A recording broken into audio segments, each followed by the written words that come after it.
All right, good morning, everybody. Helen here from Tracy Aviary, and my special little friend that I have with me today is Matilda. Matilda is a red-tailed black cockatoo, which is a species of parrot found in Australia. Now, most people have heard of cockatoos, but are familiar with the white ones, or even, even pink ones, and not so familiar with black ones. But there are 6 of the 21 species of cockatoo found in the world come in the color black, and this is a red-tailed black cockatoo. Pretty beautiful birds. Now, Matilda here is about 8 years old, almost 8 years old. She's been at Tracy Aviary since she was 6 months old, and she's part of our bird show ambassador team. And I'm going to tell you my favorite thing about red-tailed black cockatoos has to do with what they, well, my favorite thing is their tail, which is absolutely beautiful. And Matilda's actually molting at the moment, so she's missing several of our tail feathers, otherwise we'd have her flying around. But I will tack a couple of videos of her flying onto the end of this so you can see what that looks like. But she's a female red-tailed black cockatoo, and they're one of the few species of parrots in which male and female cockatoos look completely different. So females have this starburst constellation all over them, just like Matilda here, and the stripy red, black and orange tail, and males are solid black with a solid red tail. So in a rare example in the world of birds, and my favorite thing about them is the females are a little flashier than the males, which pretty much never happens.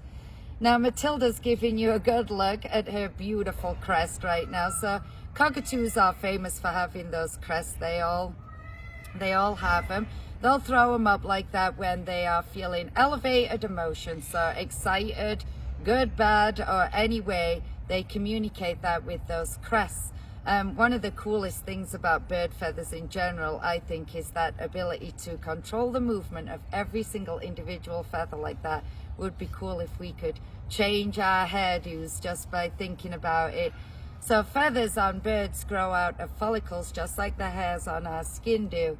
But in contrast to us, the muscles around our hair follicles only contract involuntarily, say if we're scared or if we're cold. That's what makes our hair stand on end.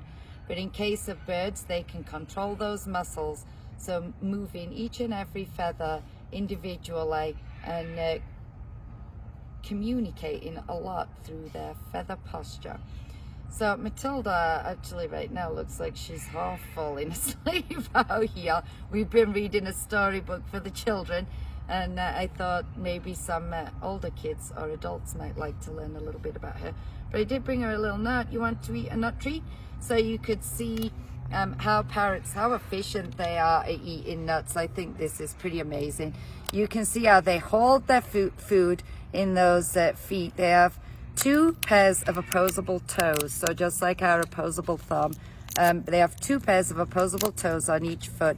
Gives them a lot of manipulation. And then the coolest thing of all, which you can see while you're up close to her like that, is that little tongue that they have, which has a bone in it.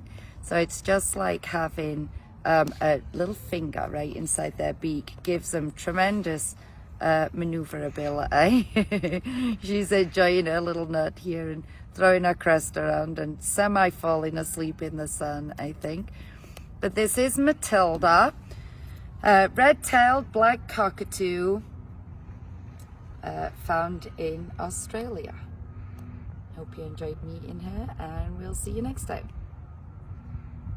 Yes, you will. Okay.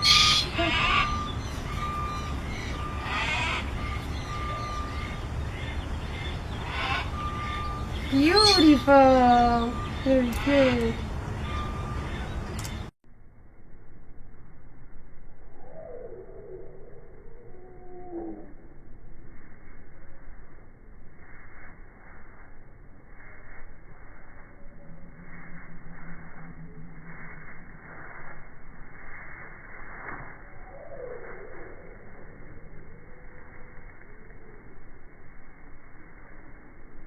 Mm-hmm.